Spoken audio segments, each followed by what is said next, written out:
Welcome to The Kingstonian, a podcast that profiles people who are passionate about what they do for a living, what organization they belong to, or the community they are a part of. Here is your host, Dave Cunningham. Thank you, Steve. Hello, everyone, and welcome. In this episode, something different, something special. On October 7th, 1922, 100 years ago, CFRC began broadcasting from the campus of Queen's University here in Kingston. To celebrate this incredible anniversary, this podcast presents a conversation between two friends who met over 50 years ago in the studios of CFRC. I am one of those people, and the other is Steve CUTWAY, the gentleman whose voice you just heard at the top of the broadcast.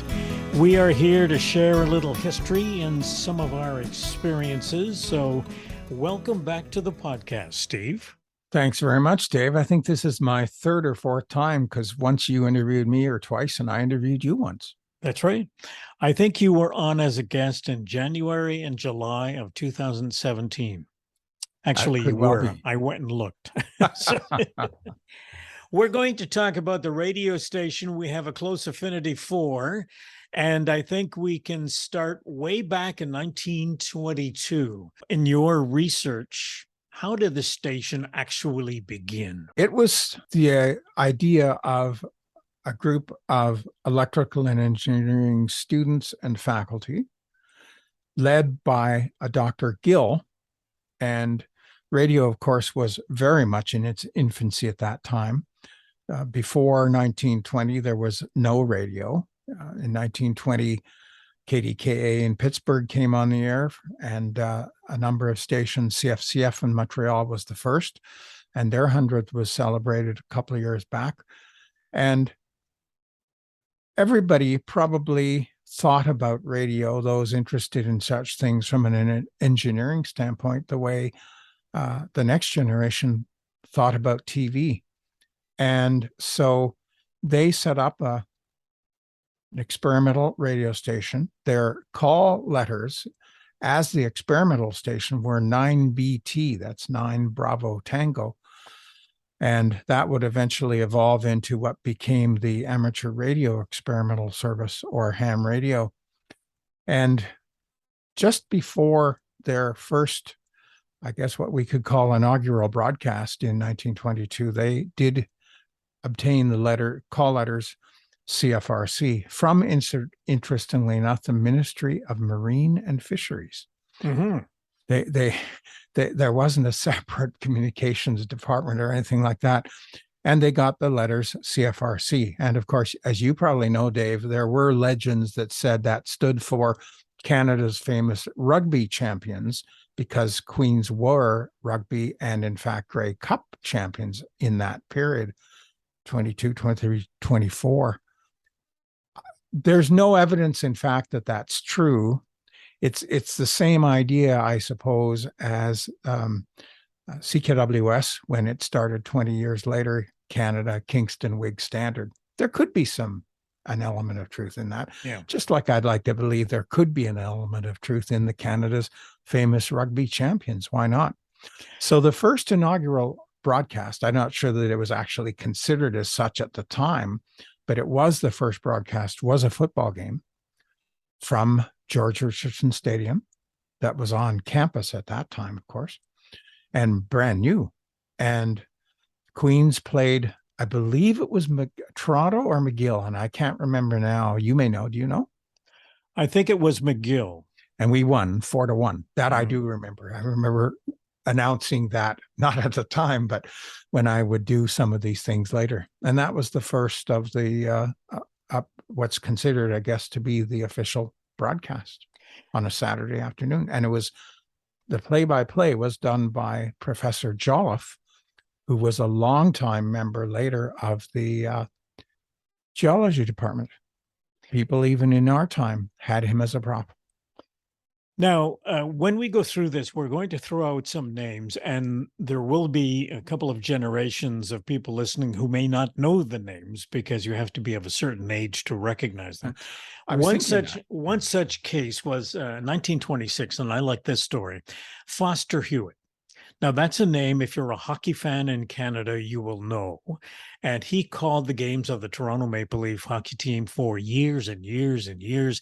But he got his start working as the play-by-play man for the University of Toronto's football team. And he was in Kingston in 1926 calling a game for the game between Toronto and Queens.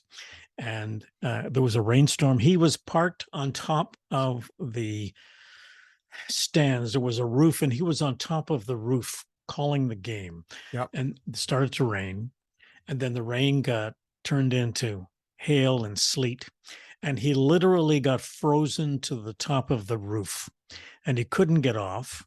And they had to have people lift him down to the ground so that he could thaw out and get back to Toronto. So it didn't seem to have affected him long term, but I just thought that was a funny story to hear about a guy who most of us have heard of, but got his start calling football on the top of a roof in the middle of a hailstorm. Anyway. There was a series of records. I don't know if you remember this or not, but when we were there, I think as students, about the first 50 years of hockey, and it was narrated by the late Jack Dennett, who was on CFRB at that time, was involved in Let's Discuss It that we used to carry. Mm-hmm. And Foster Hewitt alluded to that story in the interview. He didn't go into the detail you did, but he said there was a particular incident in Kingston. Yeah. So it must have been that one. Let's move ahead a couple of years into the 1930s. And this is when the government decided that the Department of Fisheries wasn't going to cut it in terms of regulating broadcasting. And they started to get formalized with respect to the government regulators and that sort of thing. And the CBC came into being in the middle of that particular decade, and they wanted to have a national chain of radio stations to broadcast across the country. And at that time, CFRC was still the only radio station in Kingston, correct? That's right. Yeah, that's right. That's an important thing, I think, the fact that CFRC was here 20 years before any other station came along, not before commercial radio came along, because we'll get to that. Yeah. But I think, and I don't know if you ever experienced this, but I can remember people, probably when we were students, referring to the Queen's station and saying that was the only station we had to listen to. Yeah. So in 1936, CFRC teamed up with the Kingston Whig Standard, which has been the local newspaper in town for a long, long time, long before the radio station started up.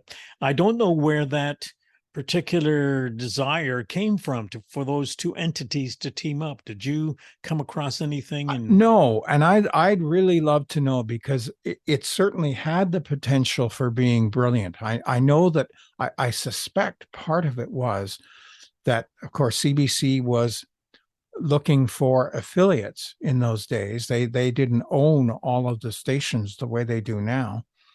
So they had affiliates all over the country. And I suspect they realized they wanted something in this area here, we weren't close enough to Ottawa. And CFRC was it. And so it became, I'd love to have been a fly on the wall to hear the negotiations that went on, though, because it turned out to be quite an interesting relationship for 6 years. Mm-hmm. So at that particular time, the station became a commercial station where the Whig Standard went out and sold commercials, and the radio station supplied the announcers and all the technical expertise. And one of the highlights from that particular decade was when FDR, the president of the U.S. at that particular time, Franklin Delano Roosevelt, came to Kingston to get an honorary degree from Queen's. And he made a speech, and that speech was carried by CFRC and sent out to all the radio stations across the states who wanted to listen to that. And I think at the same time when he was in town, he went over and dedicated the Thousand Islands Bridge, which goes from Canada to the U.S., and that's how long the bridge has been around. Yeah, he did. That's right. And the other, that's a significant speech that he made. And because he was able to say things in Canada that he would never have gotten away with saying at home, given the war and anti-war, in fact, sentiments at the time. Mm-hmm. In the 1940s, we found out that the relationship between the Whig Standard and the radio station came into some trouble, and they parted companies. And you've heard the stories as to why that happened. I love the story as to why it happened. And it makes me wonder if it would happen now. The Faculty of Medicine complained about the fact that CFRC was carrying patent medicine advertising, Carter's little liver pills, for example. And they felt that a university-associated entity should not be promoting patent medicines. And of course, as it seems to always have been the case in my experience, the academic side always wins. Mm-hmm. And the university severed its ties with the Whig Standard, and CKWS was founded and just celebrated its 80th anniversary on the 31st of August. But I don't think anybody noticed. No, it's one of those things that just slipped by these days. Exactly. It was around this particular time, too, when the university sort of retreated and focused more inwardly in doing some experiments with the radio and the radio station. Can I just tell one interesting story that came to light about that later? Sure. Yep. When I was manager, the Queens had a comptroller who was a really good guy, and he got a hold of me, and this must have been late 70s, early 80s, and he said, "Did you know about the $10,000? I don't know what what's the word, for fund that belongs to CFRC?" And I said, "No." He said, I just found reference to a $10,000 agreement that was paid to CFRC or to Queens by the Whig Standard in 1942. And the Queens agreed not to compete in any commercial sense for 10 years. And he said, "I have to find that $10,000. Well, somehow he managed to find it. And he told me that the interest from it that had been accruing since 1942 had clearly just gone into general university funds, and nobody knew where it came from. So we actually benefited because we got a little bit more operating money for our time because of that $10,000. It's a great story when you think about it. Non-compete clause for 10 years. Yeah, most clauses now are 2 years, aren't they? Exactly. Exactly. So it does. When I learned that, I think it was after the 55th where we'd had a big deal in 77. It all made sense why Queens, as you call it, retreated. So 1945, the Drama Guild moves to radio from the drama department. Returns to radio. Yeah, right. Because they had been on radio in the 30s when CFRC was a CBC affiliate, because you mentioned announcers and people. There was a full-time announcer during that period, a fellow by the name of Chuck Miller, who then, when CKWS started, went and was their announcer for a time. I don't know how long he stayed there, but so they probably had to fill a lot of local time, right? So of course, things like the Drama Guild were helpful. I'd love to know what else was on the air at that time. Well, because they had to fill locally when they were a CBC affiliate, I read this when I was doing a bit of research as well. It was a couple of sisters who were invited to come to the station and demonstrate their tap dancing skills. On the radio. On the radio. Why not? That reminds me of another story that has nothing to do with CFRC. In 1967, the Ontario School for the Deaf was opened, as it was called then, in Milton. I have no idea what it's called now. And we were invited. I was still at the School for the Blind in Brantford, and we were invited to participate in the opening ceremonies. Mm-hmm. Now, note I did say deaf, okay? Yeah. So they sang for us, and we tap danced for them.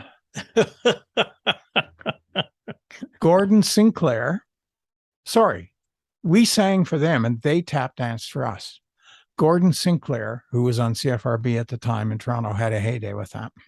I can imagine. I can imagine. So there you go.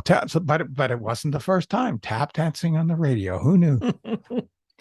So Bill Angus, who was head of the drama department, I gather, at the time, Yes, he went to great lengths to educate himself on how to handle drama on the radio.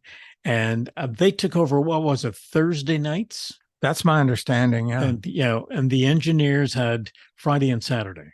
Yeah. So it was on 3 nights a week. And they might have had Sunday as well. I'm not sure about when Sunday came into this. Maybe not until the 50s, but. And later on, about 10 years later, the university decides to create or make the radio station a department of the university. And they created a position called director to run the radio station. And it was Bill Angus's wife, Margaret. It was still under the aegis, though, of the Faculty of Applied Science, the Department of Electrical Engineering. It wasn't actually a separate administrative entity until the 70s. So Margaret was the first paid station director, as I understand it. Other than, I mean, the Chuck Miller was a paid announcer. Yeah. In the 30s. The other thing, and I don't know that we need to spend a lot of time on this, but I think it ties into the Drama Guild, etc., was in that period, 45 to 48, there were the summer radio institutes. Right. And one of the interesting things about that was that after those, John Meisel became a faculty member in that period or a little later on. And for many years, even when I was manager, he would try to advocate for there to be a course in radio broadcasting or a program. And he even said, let the colleges like Ryerson and others before the community colleges were, well, I guess they were a community college, weren't they? At that time. Let them do the undergrad stuff, but we could do a graduate program. Never happened. It would have changed the complexion of CFRC. It could have, just in ways that we can't even begin to imagine. We might have been able to dream about them, though.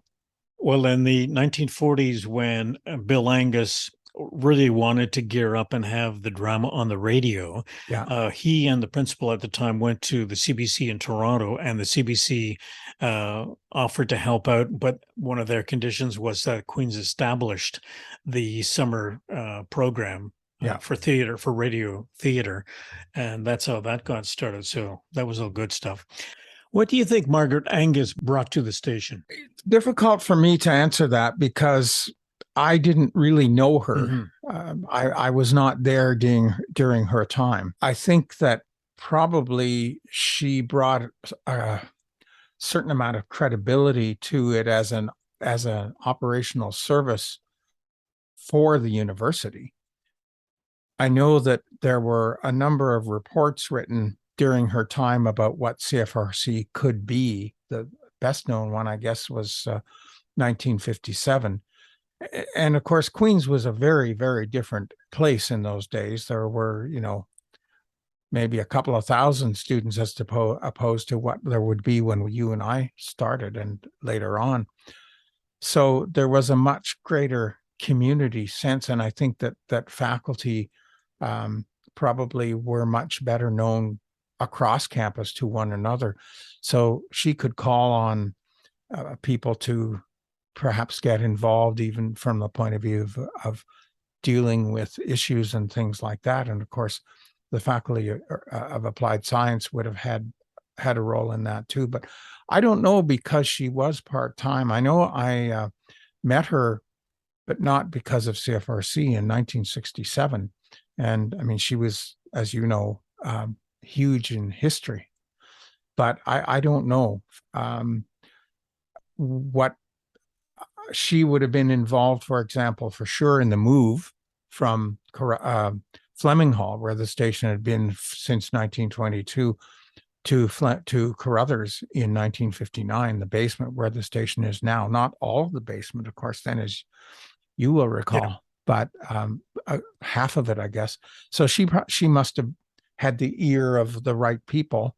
And of course, at that time, and even later, I mean, because I was appointed by the principal, there were no in-between layers, even as late as 1974. So I think there was probably a much more informal relationships, but got things done. Do you think she created the radio club, right, or introduced it, or had a hand in it? I don't know. I don't know about that. I don't think I've ever known about that. I don't know how it got started. It seemed to suggest, when I was doing a bit of research, that she opened it up so that students from any faculty could get involved in volunteering at the station. But that would make sense, because I'd be surprised. It might not have been the case before that. And that would definitely make sense. And certainly I know there were students involved from other faculties later, because I was telling you the story before we started about my favorite babysitter doing programming. She did a pop show. Of course, there was no rock and roll allowed. No. God forbid. Even when you started a year after me, it was just really beginning. So she did a pop show Thursday nights at 6:30. So I guess the drama stuff was done by then, although it might have been later. That would have been late 50s, early 60s. And my father used to listen to the station on Sunday because it was all classical music from 9 to 5. And at that time and later, it's worth mentioning, and we haven't done this, that the primary reason that CFRC had to be part-time was because the transmitters, FM was added in 56. The transmitters were in Fleming Hall until 1990, actually, and they interfered with electrical engineering experiments. Mm-hmm.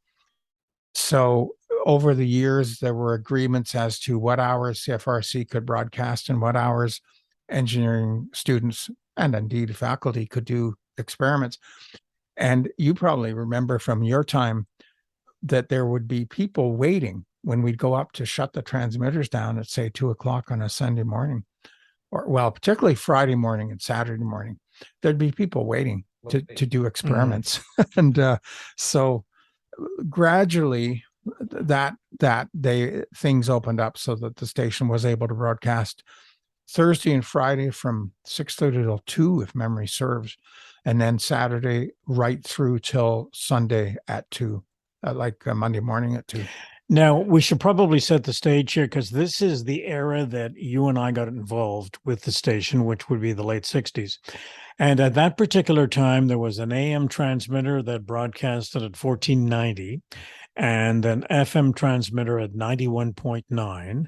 And I think at the time, at least in the 50s and 60s, they were broadcasting the same thing. Yes. Simulcasting. Oh yeah. Even after you and I started. So and they continued actually to do that in the summer, for example, because we never had enough people to do mm-hmm. both separately. Now, Margaret Angus was appointed, I think, in 56, and she stayed until 1968, I think, was when she was finished. And at that particular point, the university appointed a new manager. They called him a station manager, and his name was Andrew K. Marshall.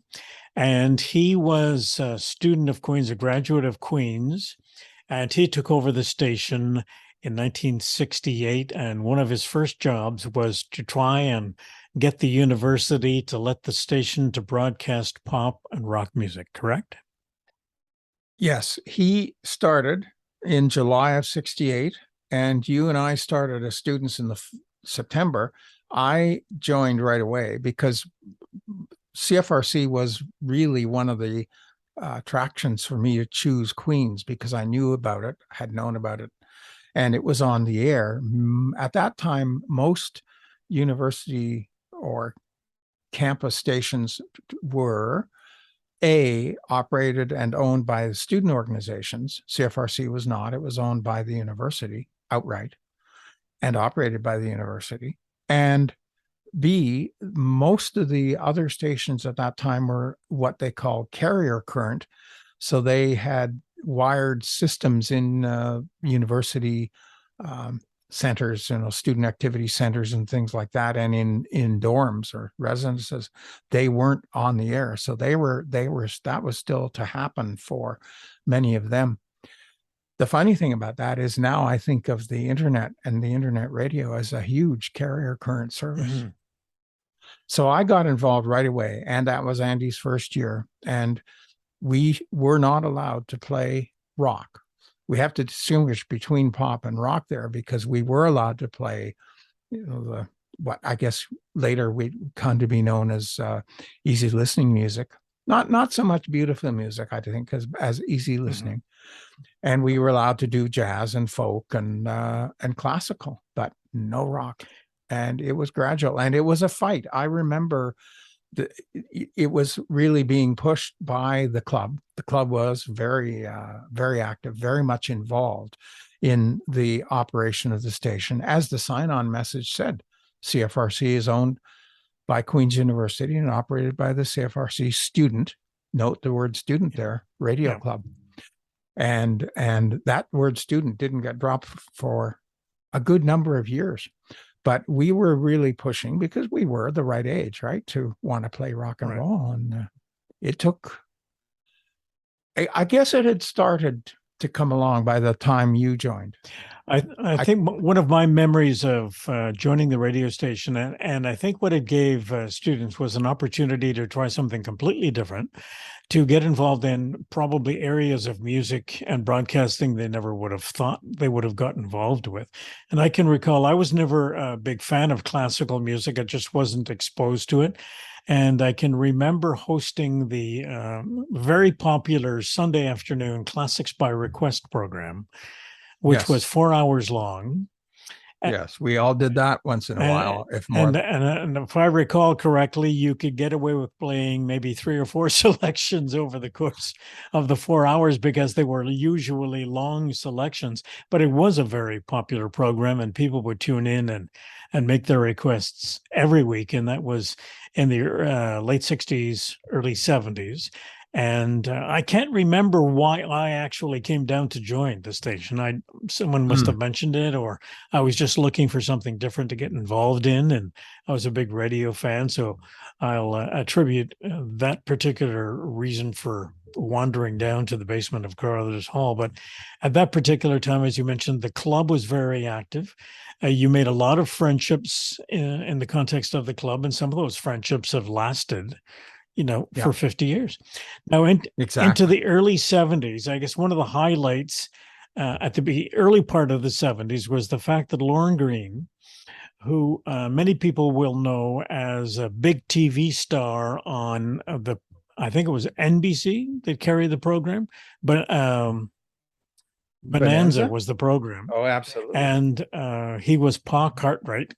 But he was known as the voice of doom for the CBC during World War II. So in 1972, he was invited back to Queen's to get an honorary Doctor of Laws degree. 71, sorry. And he had to drop by the station to say hello. Andrew Marshall, who was still the manager at the time. And I guess we should talk about him and his station IDs. You were there for that. I was there.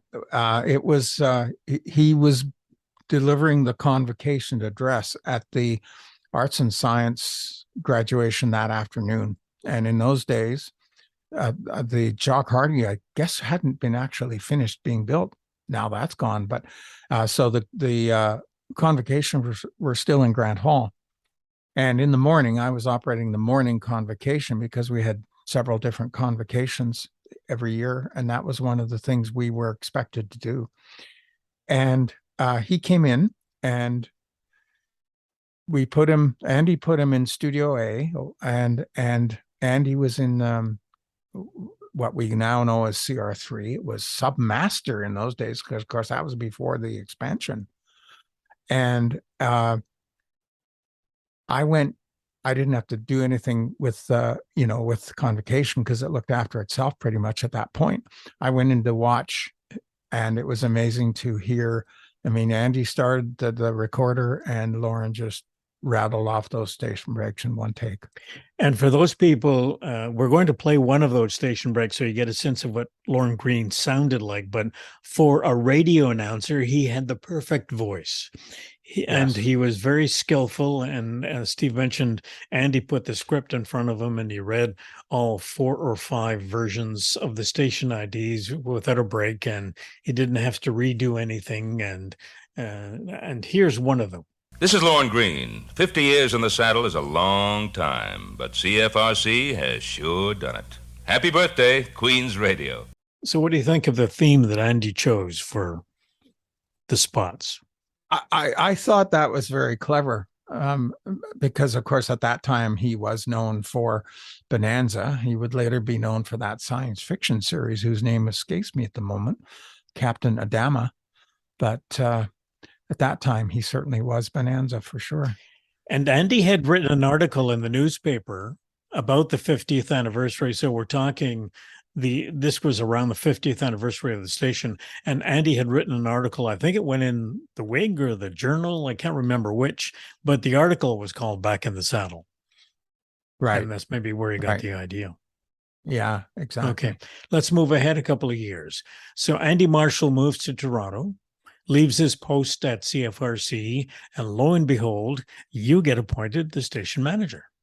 Just before we do that, I want to pay tribute to Andy because Andy did accomplish, and I know we active volunteers didn't appreciate it at the time. In many cases, there were, you'll remember the battles. Yeah.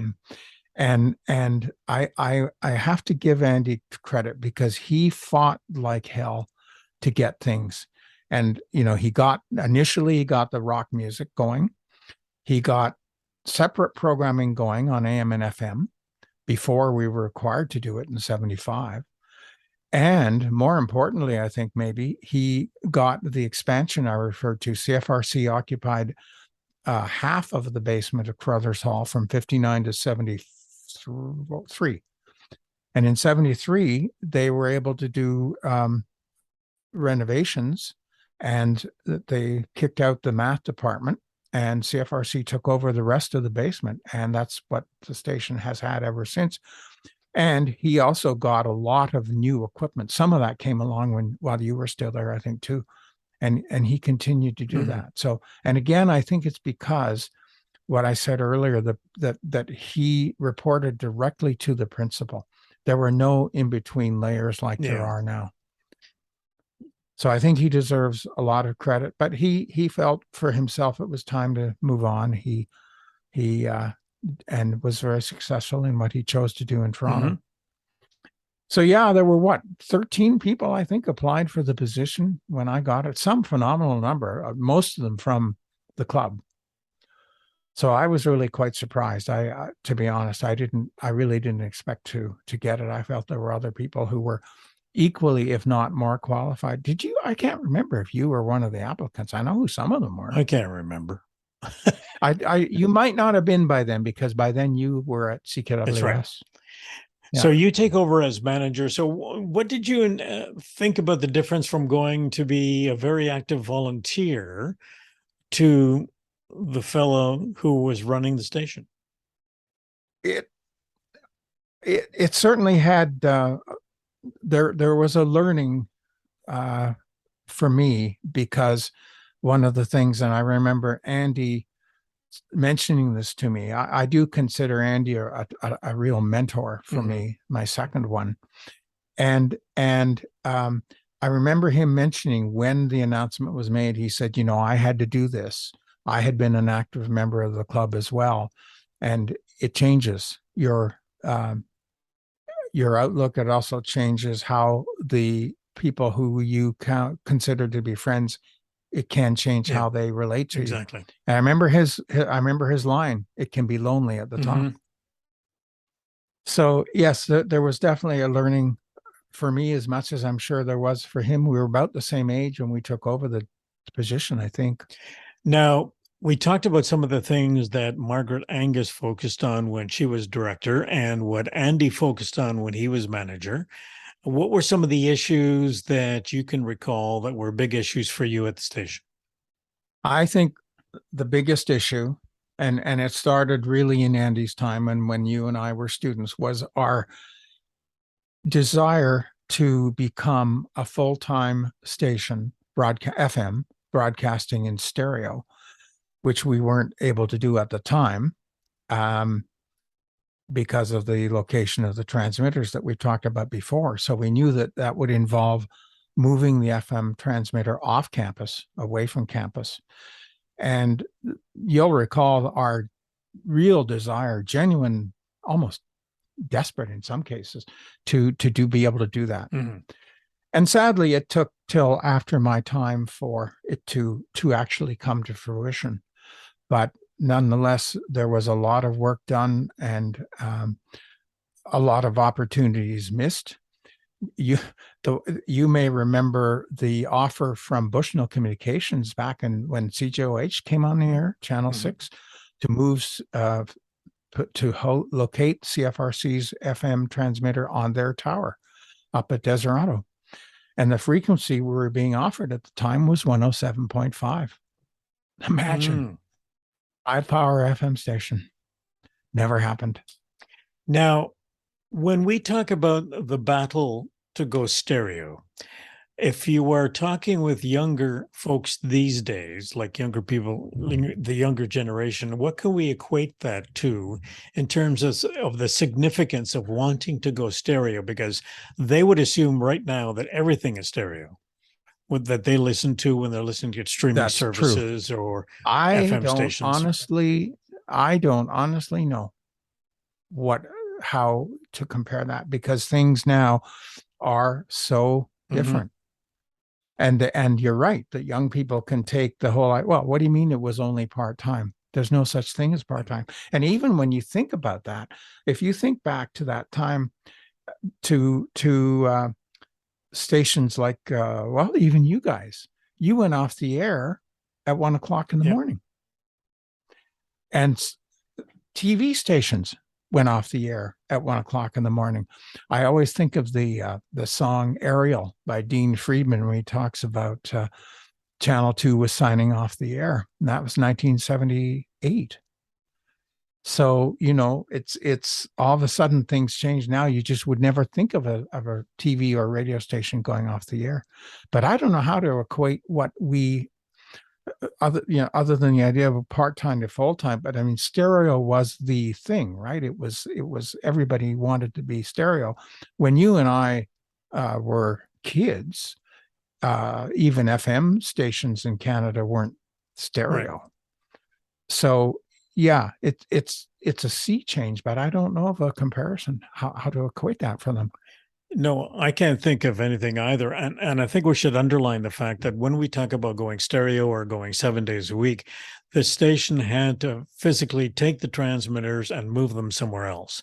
Because if the transmitters were on 24 hours a day, the experiments that the engineering department at Queen's would want to do would not be able to do because of the interference from the transmitters.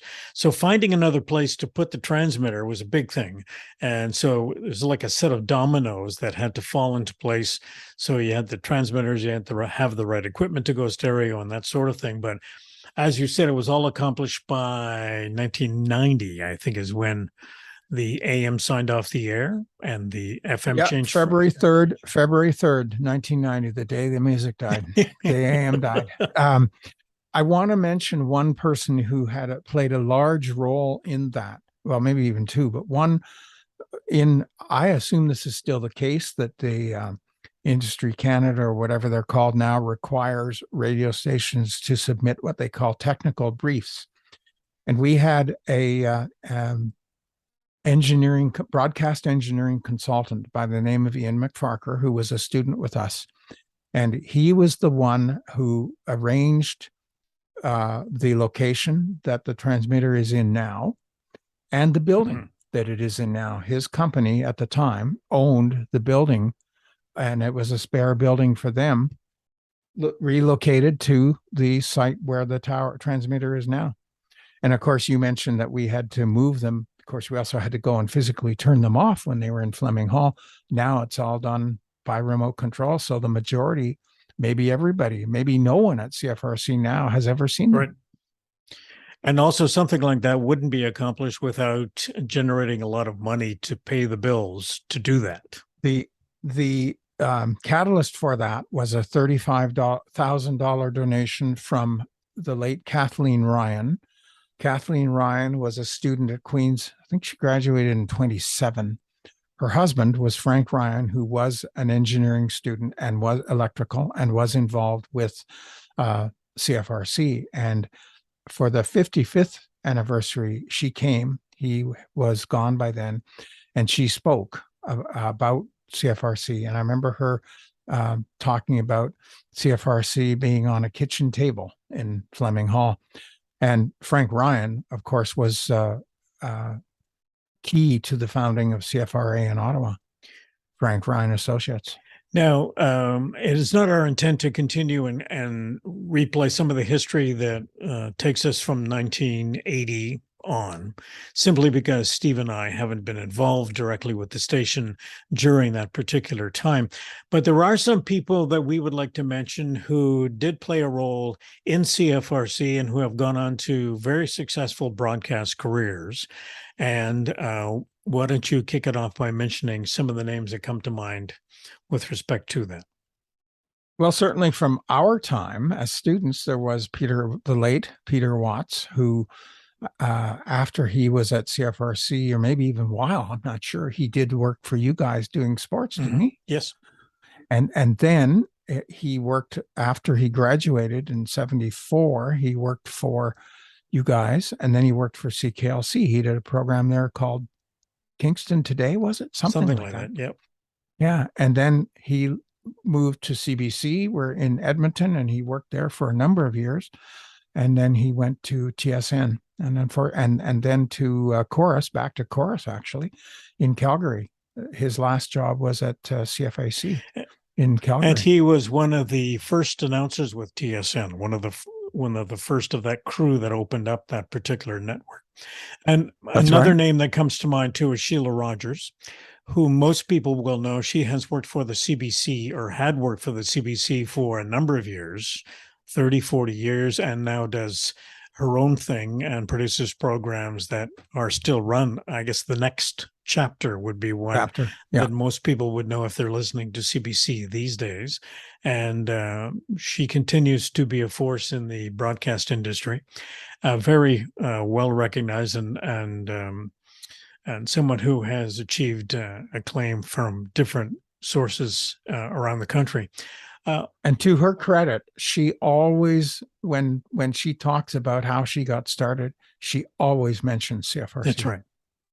I think you've heard her do that too. Yeah, she did that at a presentation in Kingston at the beginning of June, where she talked about CFRC and the influence it had on her. Another name, sportscaster, well-known sportscaster, Chris Cuthbert, who is now the voice of the NHL hockey broadcasts and has done football nationally for years and years. Any other names come to mind? There were a couple later on in the 80s, early 80s, and I don't know what became of one of them. A guy, I think his name was Bob Rews, Rews, and he when he left Queen's, graduated, he went to work for CBC in Calgary, and I don't know if he continued to do that. But another one that you might know from country music was Brenda Finley. She worked for a number of organizations, and she worked for country music television for a time out there in Calgary and Edmonton. Also, there is a producer. I believe she's still there was a producer on CBC,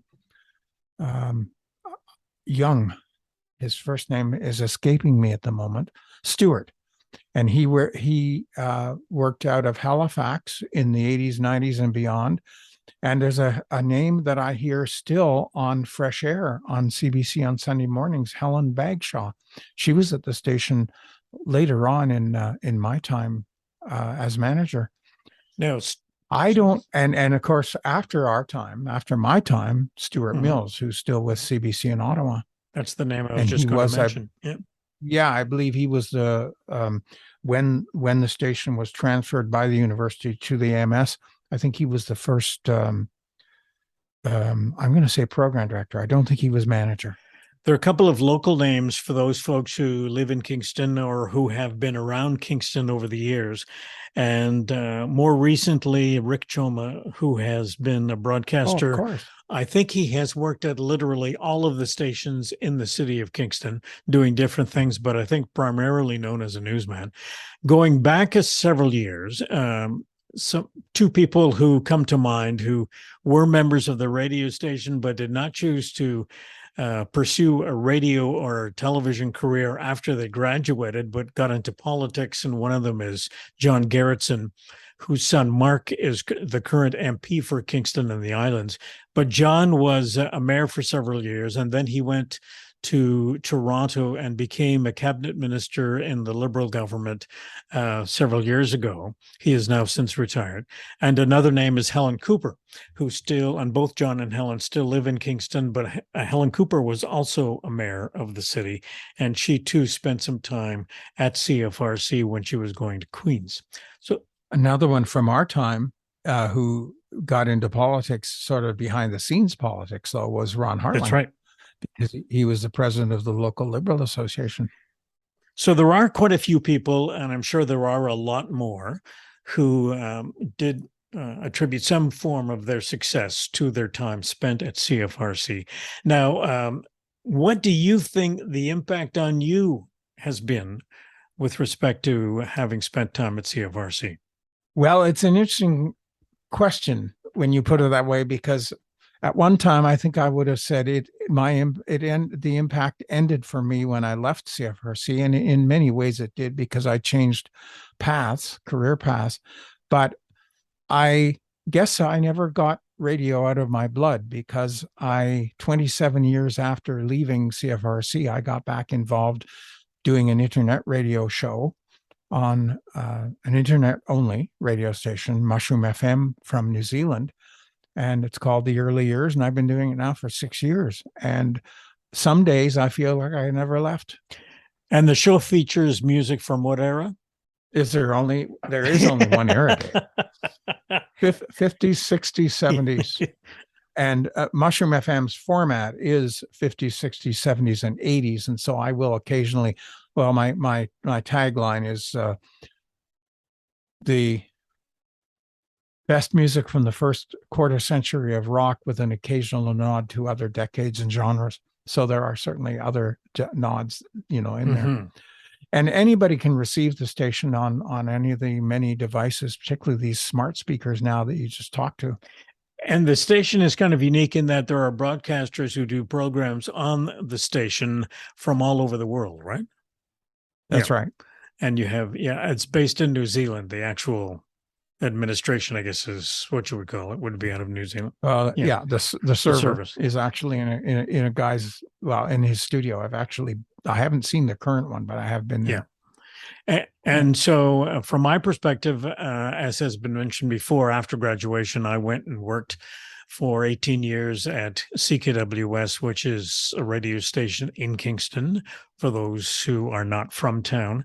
And when I retired from work, I took another career path after my time at CKWS. And after I retired from that particular path, I got involved back in doing broadcasting by doing this podcast, which has been running now for about 5 years. This is year 6 for the program. So there has been a big influence on me as well as you, based upon the time we have spent at CFRC. And I know we are running out of time, and I wanted to mention that we are just 2 of hundreds of others, former students and volunteers from the community, who share thousands who share similar friendships and experiences for their time there. So here's to them for their contributions, and here's to CFRC. Happy 100th. And just a reminder again, if you want to check out Steve's show, just fire up Mushroom FM on your computer, and you'll find yourself with options, and just search for Steve by name. And his show is on Saturday afternoon at 5 Eastern Time, or Wednesday morning, 7 o'clock Eastern Time. Steve, I want to thank you very much for joining us today and helping us delve into the history of CFRC and pass along some of our experiences and memories that we have from our time there. Well, let's hope they have 100 more years. Okay. I echo that particular thought. Thanks very much, folks, for listening. We'll talk to you soon. Our guest in this episode was Steve CUTWAY, former volunteer and station manager at CFRC and a good friend. The theme music for the podcast is Stasis Oasis, written and performed by Kingston musician Tim Aylesworth. If you have any questions, comments, or suggestions about any of the episodes, please send a note to thekingstonianpodcast@gmail.com. For details on upcoming guests, follow us on Facebook. The Kingstonian Podcast is hosted by Dave Cunningham and produced in Kingston, Ontario, Canada.